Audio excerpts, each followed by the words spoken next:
My name is Jessica Young. I use she, her pronouns, and I am a bookseller and events host at Brookline Booksmith. Tonight's event, we are celebrating the new release of Ryan Lasala's Beholder with Sara Farizan as our moderator. And before we hear from these brilliant speakers, I have a few notes for you. First, we request that you keep your mobile phones on silent during the event. If you haven't yet picked up your pre-ordered book, or if you would like to buy a copy, most importantly, you can find me and my colleague at the back desk over there, ready to help you out. The signing will be at the end of the event here at the front. If you are capable of making a line that goes towards the jewelry table, that would be incredibly helpful and nice and organized, so we can, all have our chance to have our books signed. And we are live streaming this event, so if you would like to not be on camera, please don't walk in front of the iPad, which is right there. Moderating the event tonight is the delightful Sara Farizan. She is the award-winning author of the young adult novels Here to Stay, Tell Me Again How a Crush Should Feel, If You Could Be Mine, and the 90s fantasy thriller Dead Flip. Time magazine named If You Could Be Mine one of the best YA books of all time. And Sara also wrote the DC Comics middle grade graphic novel My Buddy Killer Croc and the Scholastic middle grade novel Opportunity Knocks. She has a short story in Macmillan's new horror anthology release, Night of the Living Queers. She lives here in Massachusetts, where she watches 90s cartoons and reads all of the Ryan Lasala books. Tonight, we are celebrating the magnificent author, Ryan Lasala, who writes about surreal things happening to queer people. He is the author behind the best-selling cottagecore horror, The Honeys, which is in development to become a major motion picture with a non-misspelled text. He is also the author of Reverie and Bedazzled. He has been featured in the New York Times Book Review, Entertainment Weekly, NPR, Tor.com, and most importantly, one time Shangela from RuPaul's Drag Race. Shangela, I'm so sorry. He is a longtime Booksmith friend, and we truly adore having him here tonight. So I don't want to take up too much time for this wonderful event, so if you are hopefully as eager as me, let's please welcome all of our friends to the stage.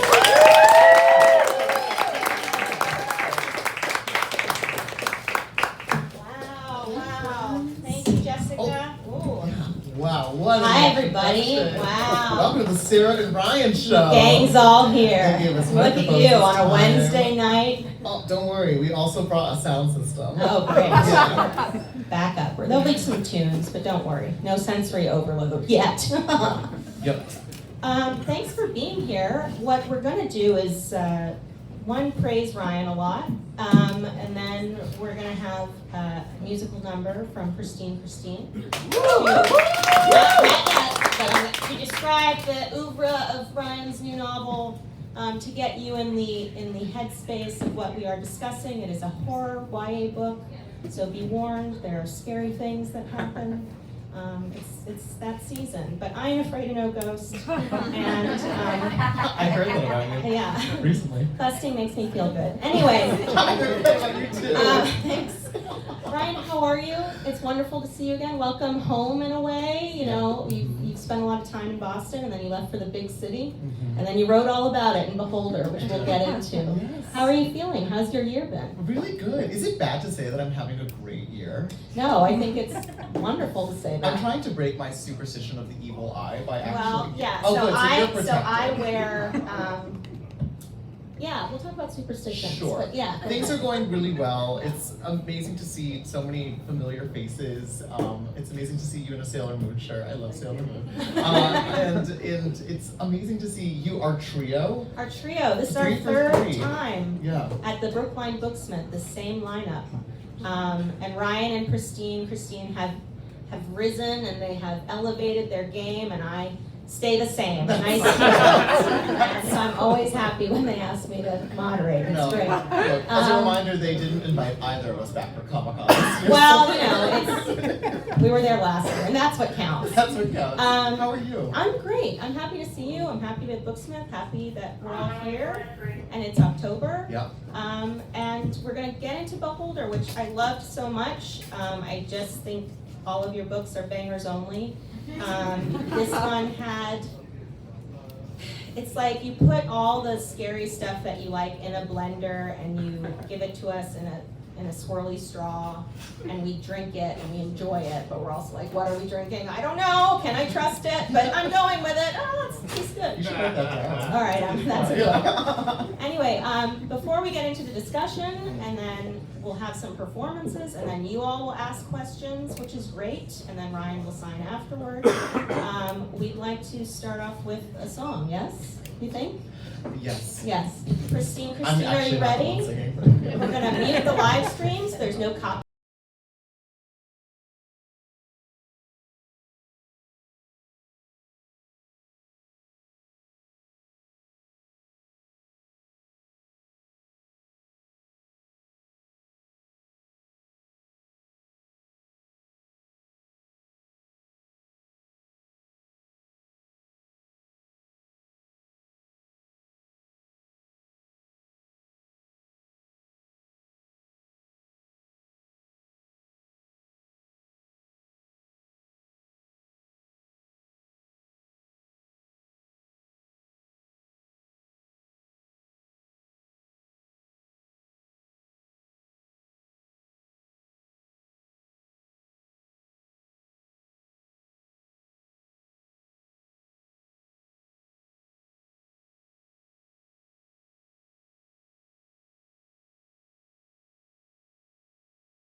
Book, because Yeah. that was the whole Pristine thing. Christine has just started chapter 1 of Beholder for you. Yes, so that's a great primer. We can just skip right to But questions. let's help people out. So that was a skit of the main character, Athanasios Aphan, is invited to a very nice, fancy dinner party. Yep. And much like the Honeys started with a bang, this one starts with a bang also. But I think I would say it's even faster, harder, stronger. This is like Fast and Furious 10. Yeah, To the F is for Honeys. family. Yes, F is for family. I heard that. So yes, Athanasios, he's invited to a party in New York City, high-rise apartment. He goes to the bathroom, and while he's in the bathroom, he looks into the mirror, sees some things Yep. because he has well, can we spoil it? Yeah. You can say that. All right, so how Do you would want you me to quick pitch? pitch? Yeah, okay. Pitch the book to the folks here. Yeah. You're doing I'm doing great. a bad You're doing job. great. No. I was really line by line. Go ahead. So, Beholder is a story about a kid that lives in New York City, and he goes to a party that he shouldn't be at. It's a party basically populated by like elite artsy people, and he goes to try to leave, as anyone might if you were at a party that you shouldn't be at. Before he can leave, this other kid shoves him into a bathroom and locks the door and says, "Do not open this door and you will survive." And he's wearing an orange and white bandana. That was the bandana joke, yes. And Ethan listens, and because he listens, he ends up being the sole survivor of what turns out to be this like ritualistic massacre that happens at this party. And as the sole survivor, he's also the person that's about to be blamed for it. But Ethan also has a secret. He has the ability to look into mirrors and rewind them, seeing everything the mirror has seen backwards in time, which he thinks is a hereditary power because his Yaya spends all of her time basically babbling into an old hand mirror that appears to have her hypnotized. But when she does manage to like form a sentence, it's only to tell him that he cannot look in mirrors because there is something searching for his family. And if it finds him, and if he sees it, he cannot unsee it. Yeah, but he has no choice because now he's got to solve this like international not international, it's very New York, but this deep New York cult problem and figure out what's going on before this thing in the mirrors can catch up with him. Yeah, so Ethan has a yaya, a grandmother, Yeah. who he lives with. They live together because Ethan's parents unfortunately perished in a fire. Ethan is in therapy, which is great. Yes. And Ethan also takes care of his grandmother, who is very superstitious, or so he thinks, Yeah. and holds on to a mirror a lot. She speaks primarily Greek with some English, and she's sort of become to Ethan, or to the naked eye, sort of senile. Yeah. But explain that relationship, and Yaya then goes missing.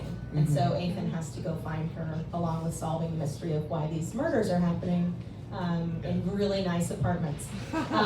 So talk about that and how you decided, I guess, like, with all your main characters, they're all different, they all have different identities, they all kind of go through different stuff, but you can always tell when it's like a Ryan LaSala book. And I want to know how you get started with the voice of your characters. Oh my God, that's like 9 questions. Well, that's one. Okay. Well, first of all, I have to say, okay, from the Northeastern people here, do you remember Mirror Lady? I was gonna ask that. Is she inspired? Yeah, Yaya is her basically. There was this woman at Northeastern that would walk around up and down like Hemingway or Symphony, yeah. Prudential. In the Prudential. And she would just hold like a mirror up and just look at herself while walking, and it was as if she was terrified that the second she looked away, something was going to get her from behind. And this sort of like nameless like dread that like you let your guard down and something comes at you was very aligned with the idea of the evil eye, which culturally exists in almost every culture. There's this sense that like a malevolent force will see what you value if you value it too publicly, and it will find a way to take that away from you. Like when you were talking about having a wonderful year. Right, that's why. Like Don't say it that, out, right? because someone's Where's gonna the give salt? you the eye. Yeah. So I always wear an eye. I make sure that, Which even is- though it's exactly, a lot yeah. of cultures have it. So I'm Persian, Armenian, Greek, Turkish. There's lots of groups that Right. are into it. Right. Because it can't hurt, right? It can't hurt, just to be safe. Like they're jealous people everywhere. Exactly. They wish you harm. Yeah. But this little trinket. I think we're safe tonight Yeah. though, unless Good who's vibes. coveting me? Raise your Well, hand. yeah, I wanted to thank you for inviting me to do this. So, but also I read the book and it scared me a lot. And I Okay. don't want to look in mirrors anymore. So I got you this. You Lovely. can, yes, you can wear that. I don't know, like a plate. Sensible. Just make sure. And I have some tickets for Christine when Christine comes back, but we'll talk about that later. But it's important, if you'd like one before you read a copy of Beholder, which are available for purchase at our lovely folks at Brookline Booksmith and online, you can get a trinket like that at Savan Bakery in Watertown, Aurochs Market in Watertown, Yeah. Roxana Market in Watertown, basically any family-owned market in Watertown. Get yourself You'll get yourself one of one, these. you'll feel better. Right, so we grew up with these all around. Yes, And yeah. my mom will like as I'm leaving, she'll like put one in my palm, right? Like so I have like 100 of these things. And my grandmother, I have my own senile Yaya. Oh, great, Right. talk about that. She's dead now. Well- But she really was quite crazy. Okay. And I remember how there was a moment in her like mental decline where suddenly her dementia aligned with the superstition of being like hunted by something that she could see but we could not. And I wanted to kind of capture that feeling of taking care of a loved one, but also being terrified that eventually the world was going to find out how sick this person was, and they were going to take them away from you. Which is why Ethan, who only has his Yaya in this world, is like adamant about sort of taking care of her himself. Which is why, like, it's like chapter 2 when he comes home and she's not there. That like, well, she's kind of like the damsel in distress in the story, right? Like, there's no princess. It's a missing babbling Greek grandmother who's looking into a mirror based on a woman that I saw once at her place. That's where I think too, it's a lot of writing comes from observation and when you, again, we talk about how you were coming up with main characters, but this time when you were writing Beholder, you were in a very different circumstance. Yeah. And can you talk about where you were and also, even though I don't want to do 2 quotes, but this quote from The Yellow Wallpaper by Charlotte Perkins Gilman that says, "There are things in that paper that nobody knows but me or ever will." Yeah. And you said that was a big inspiration for the novel. So can you talk about the origin story and? Sure. So, does everyone know The Yellow Wallpaper by Charlotte Perkins Gilman? Okay, so the really quick summary is that many of us had to read it in high school, and you probably like read it and didn't internalize it, but I have thought about this countless times. It's a story about a woman who is writing journal entries because she's been forced into bed rest by her family, and she's up in this attic that has a really ugly yellow wallpaper, so she's sort of telling the reader, like, I'm on bed rest, so I don't think I'm sick, but this attic, God, it has a weird smell. This wallpaper is so hideous. And she's talking about this, but eventually her journal entries become so preoccupied with the wallpaper, which she's forced to contemplate, that she literally is driven insane by it. But it's this amazingly written short story because through her own journal entries, while she's like rambling about this wallpaper, you're watching the rest of her life fall apart around her. And she's not seeing it because she's so preoccupied about this, but then you understand, oh, it's because this is what she can control, and everything else is falling apart.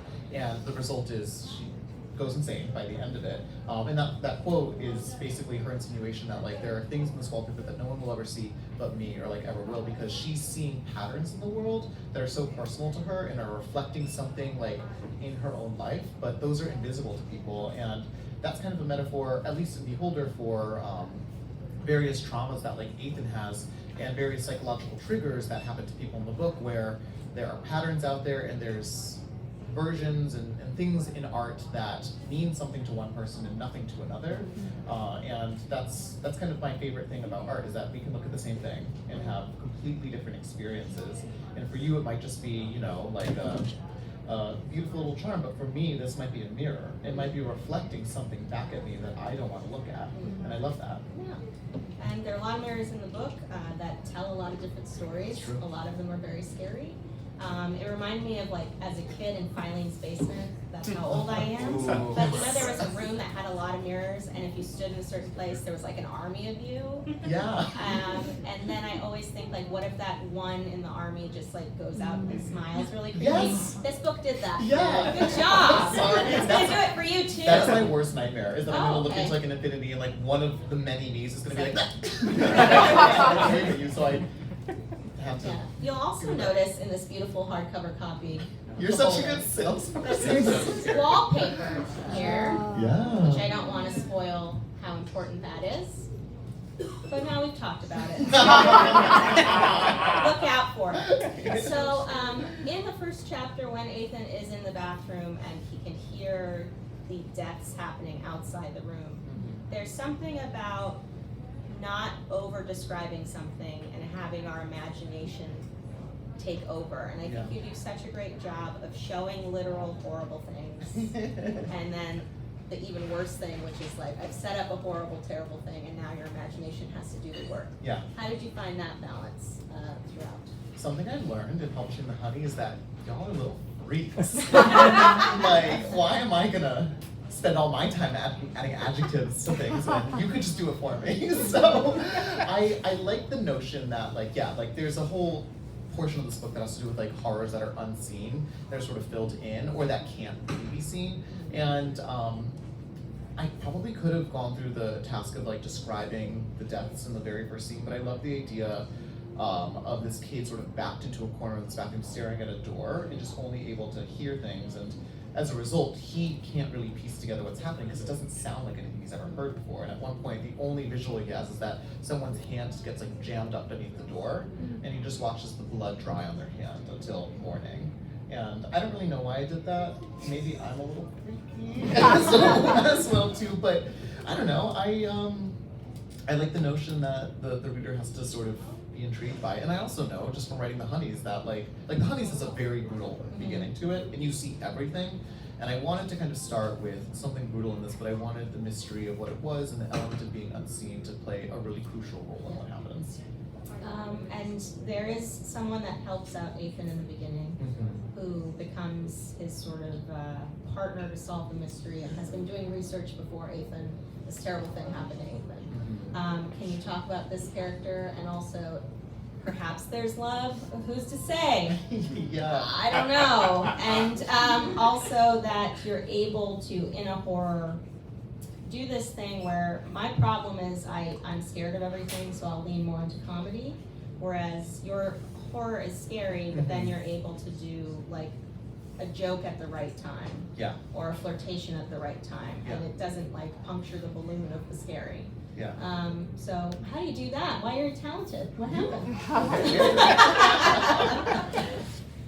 This coming from someone who is It a doesn't very matter. funny. Good for you. Okay, Yeah, well, yeah. all right. Back to me. Guys, Dead Flip is also for sale. Incredible Available book. in quiet paperback. Yeah, the Great price paperback. point. $11.99. Yes. Ages 12 and up. A murderous Here's the kids. pinball Trick or machine treat. capturing children and eating them alive. But anyway, back to you. Great. Hold us out as of yesterday. Oh my God. So Ethan very early on meets this kid Dom, who ends up being sort of the one that saves him right at the start. But Dom is sort of this person who Ethan's charm does not work on. So Ethan is used to basically using charm as a way to get people to see themselves, because he knows that if he is funny and if he starts talking to people asking them questions about themselves, they'll talk about themselves, because there's something that a New York artist loves more than looking in a mirror.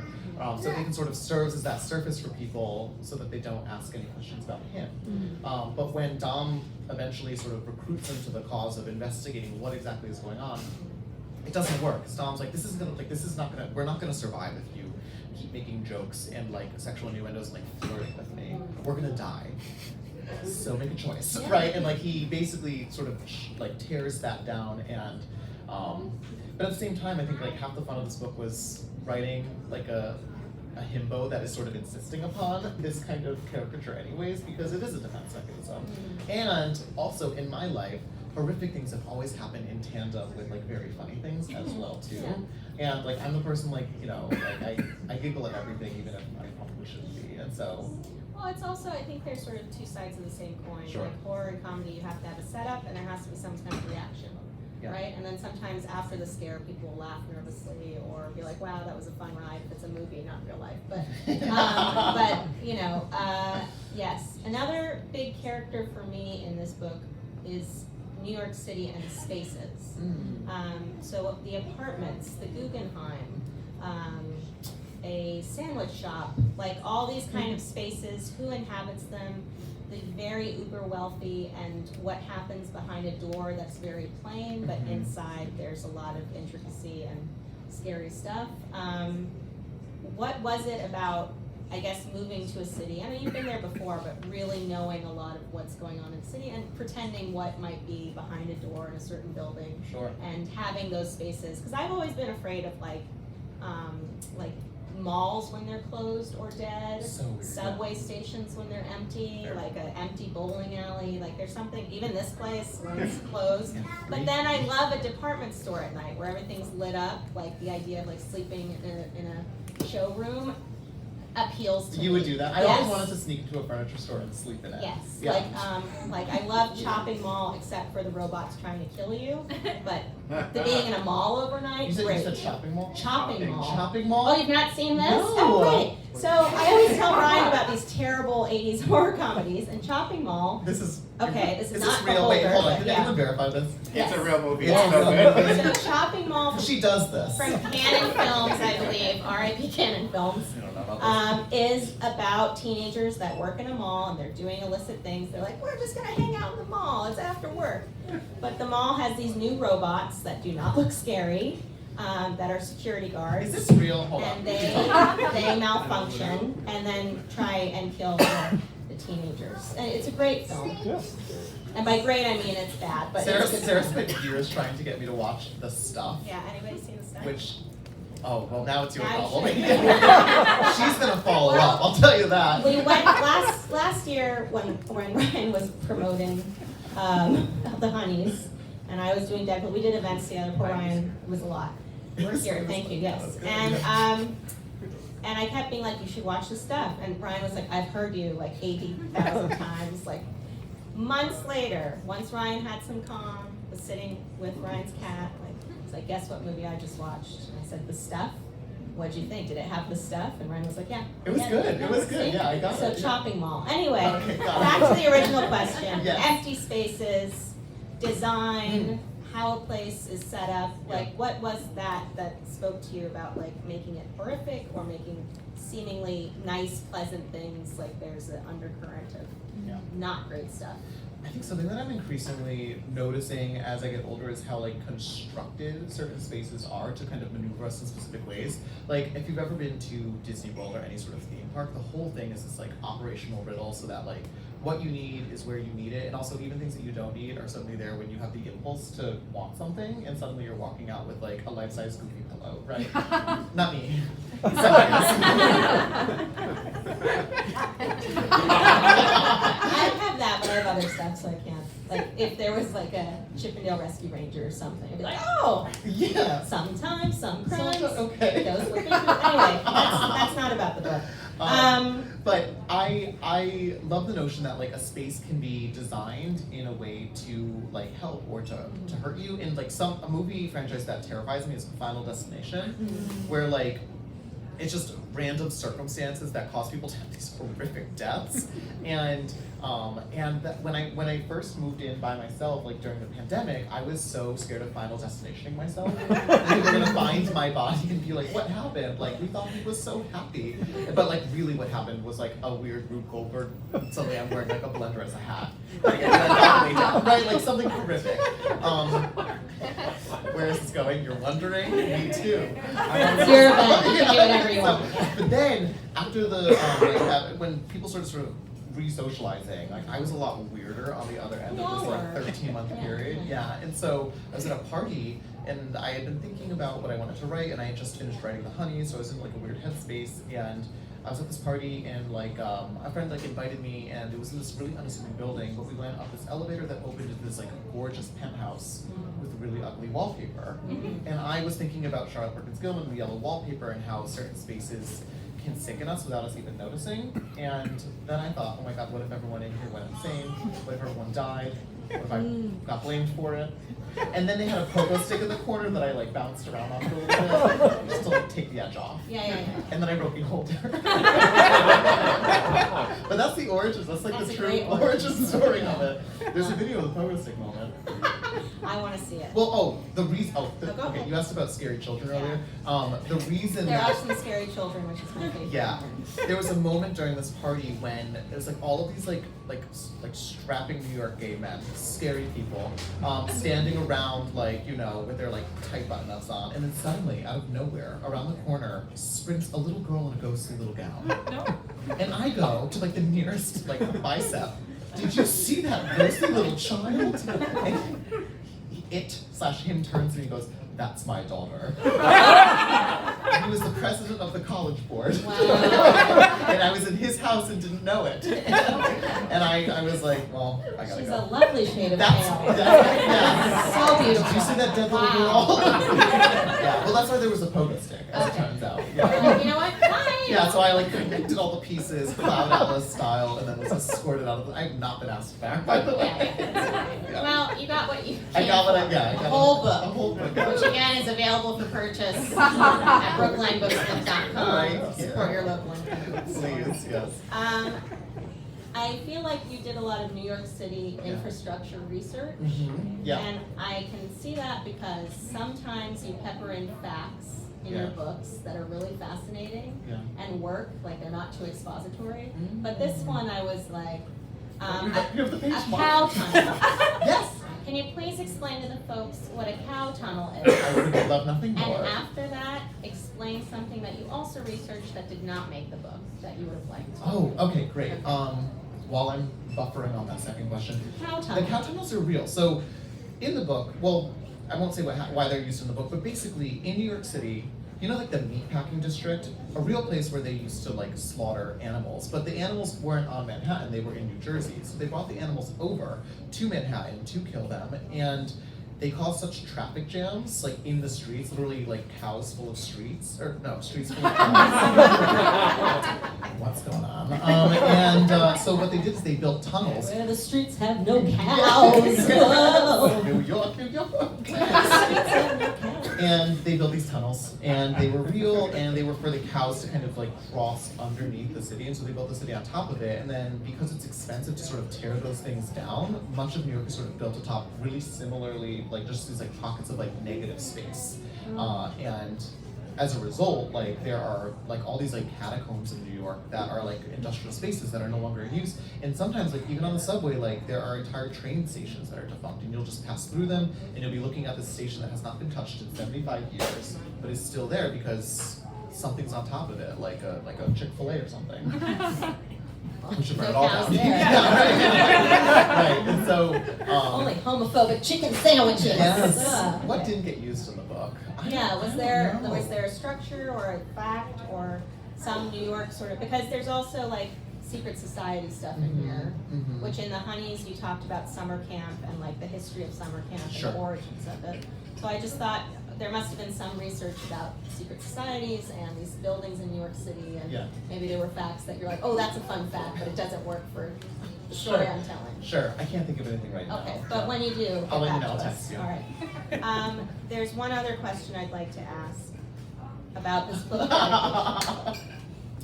And I'm going to read the dedication to you, and it's all in all caps. So that's just a formatting choice. Letting this person know that this book is dedicated to them. It says, "This book isn't dedicated to you, Susan, but I know you'll read it one day. So I just wanted to let you know you still owe me the rest of my security deposit. Hope those books of yours are going well." Now, I gleaned that Susan was someone who maybe owed you money, like a security deposit. So maybe she was a landlord of some kind. And there's a character in this book called Linda, who is Ethan and Yaya's landlord, who is amazingly terrible, like so awful a person, but hilarious in how awful they are and oblivious to the awful. And I wondered, one, who Susan is. Hi, Susan. And is there any correlation between Susan and the character of Linda? For legal reasons, no.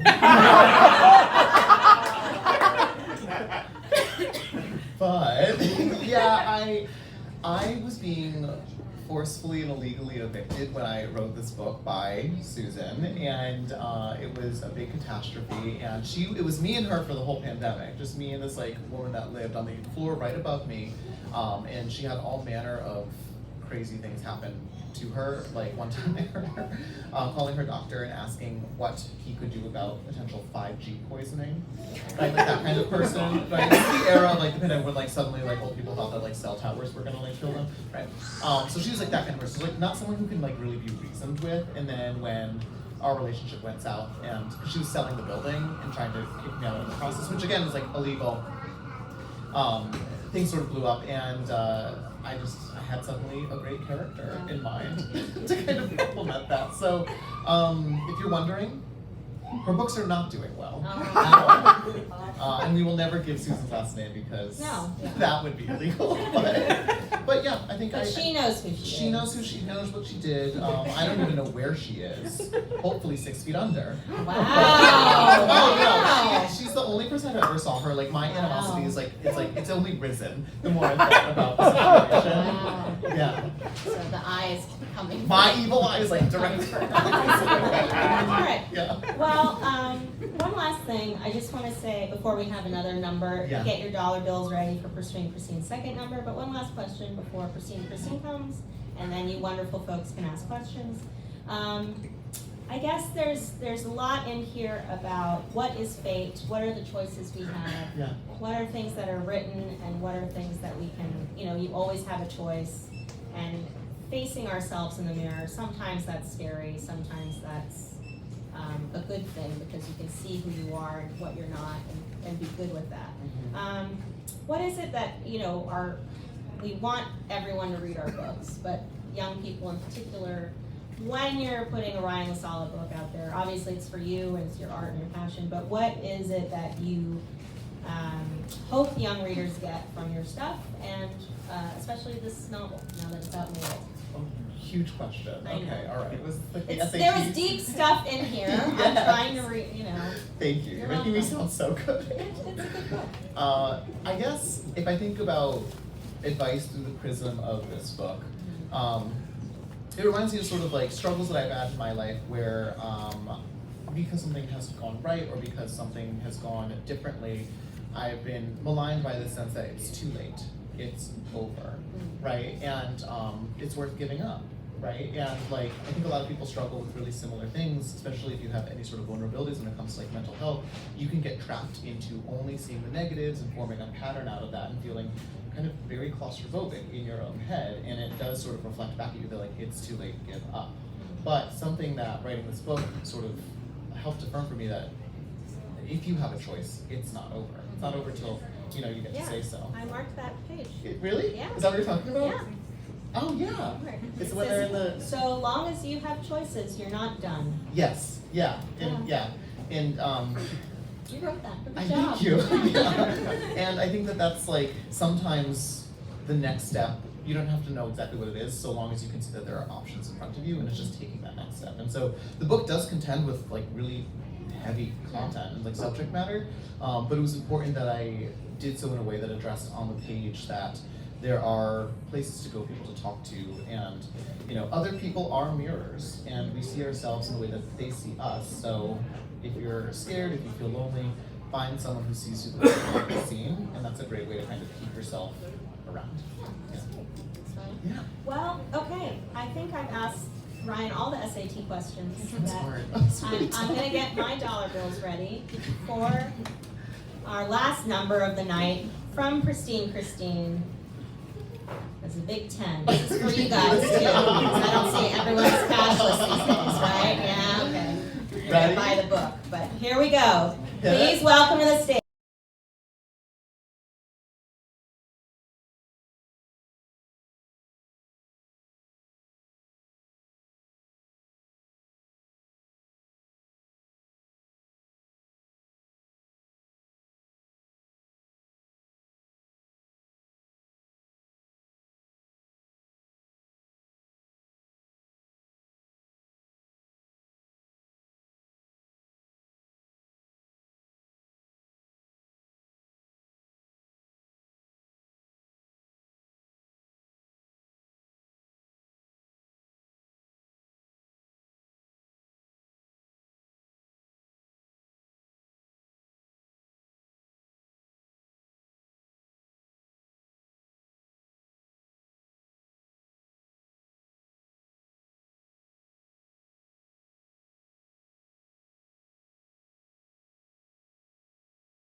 me on Wednesday night at Brookline Booksmith.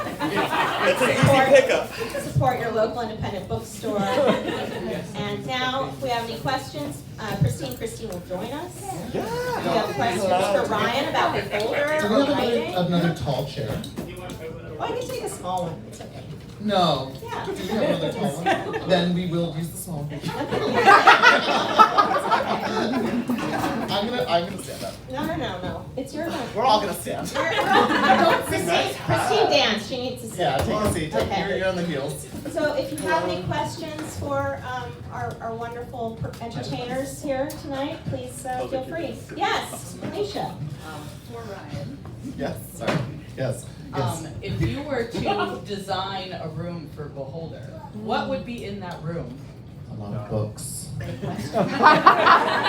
So I think about this all the time, like what my Beholder room would look like, and part of the conceit is that like you don't see it coming, like you can't quite tell until you're within it, but I will say that like I love wallpaper, so if anyone's gonna become a victim in this book, it will be me. I have terrible taste, so really, I would be a very easy mark for this. But I also distrust mirrors. Like I don't like a ton of mirrors wherever I am. So I would not fall into some of the circumstances of this book. I don't know, what about you? Do you have an answer for this?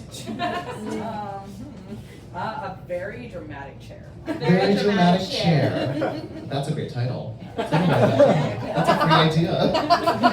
Any other questions? Yes. This is for Ryan. So I know, like, as humans, we all just love mystery. We're all like fascinated by just like the thrill of it, and then also getting like that happy ending at the end of knowing like the answer. Yeah. Is there a mystery in your life that you just haven't solved yet? And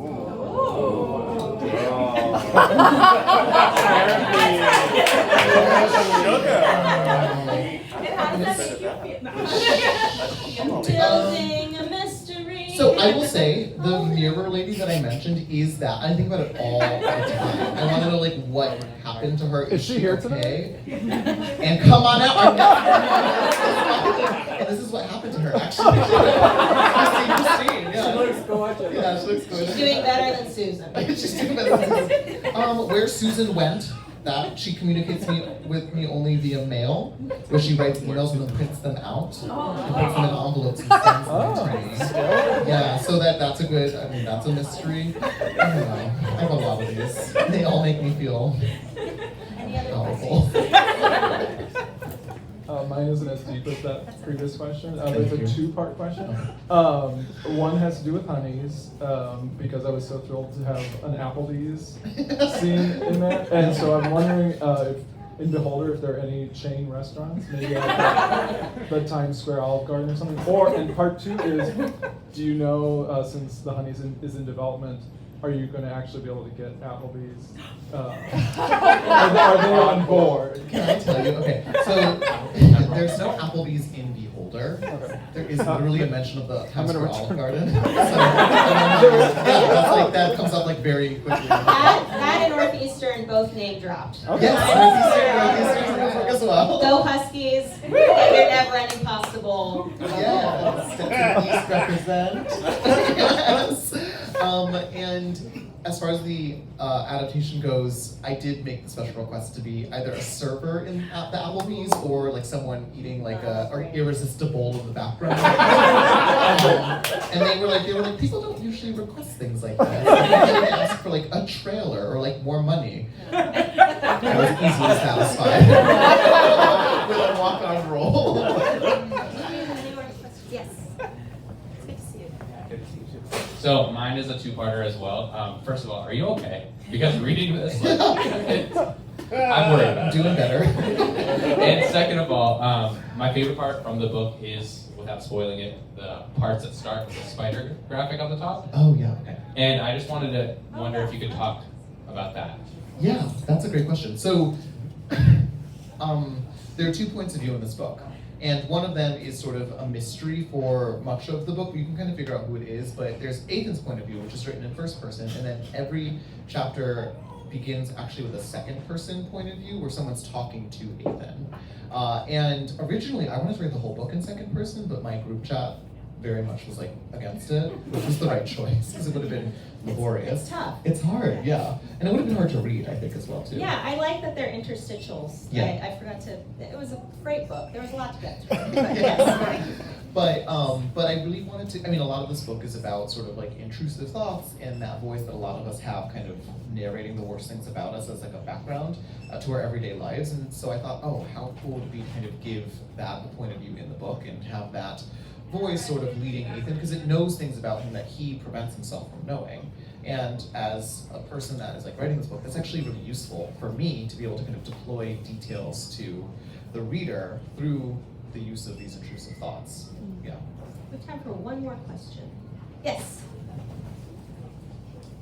I have not read the book, but I will. Are you thank sure? I'm sure. I am beholden. My question for everyone in the panel.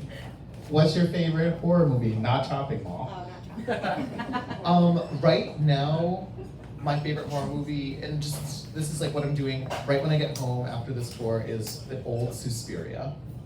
I love that movie. Specifically, if you watch it for like the interior design, like the decor, it's gorgeous. It's like I think it's like a German boarding school or something. It's a ballet school. It's a ballet school, yeah. And like the set designs are so like lush and like prismatic, and that book does a great job of setting up like horror via space, I think. Hello. My favorite horror movie is the Evil Dead remake. The one that just came out? No, the one before that. Okay. I haven't seen it. They're too scary for me. That's why I like that. Baby, I had nightmares. I had a dream like that little demon was like, I accidentally like slept with my closet doors open, and then that little demon woman thing was just like peeking from like the top of like where I put like the shelf with my jeans, my denim. Just with my denim, just like punched and just being real creepy, and I never slept the same or with my closet doors open ever again. Yeah, be safe, Christine. Oh, baby. It was terrifying. Glad you But survived. yeah, Evil Dead remake. Good one. Okay. It's hard to pick just one, so I'll name a couple. Whatever Happened to Baby Jane, Gremlins, The Lost Boys, The Stuff. Have you heard of it? Yeah, I've heard of it. Yeah. Psycho, Yeah. and Poltergeist, the original one. But I'm too scared of like slasher stuff. But I'm trying. I'm trying. Mm-hmm. Before we wrap up and you purchase your copies of Beholder and perhaps any other books that might be up there, but mostly Beholder, I want to thank you, Ryan and Christine, for gracing us. I want you to be safe out there. So here is the Eagle Eye chocolate. You have to eat it. And I got us bracelets. They're cost effective. Oh my Just so you know, and to commemorate our time together, and be safe out there. And I actually have gifts for the both of you as Oh, well gosh. too. We always talk about horrific things Yes. on my account. Yes. You guys are like, oh, like I don't have the guts for it, but now you do. You Oh. got trinkets. So who wants the small intestine and who wants the large intestine? Okay. I'll do the small ones. Don't fall into stereotypes. You're large. We want to thank you so much for your talent and getting the gang back together. We want to congratulate you on another banger of a novel, Bangers Only. We want to thank you for coming out, for supporting this wonderful local independent store. We want to thank the staff at Brookline Booksmith for letting us be here.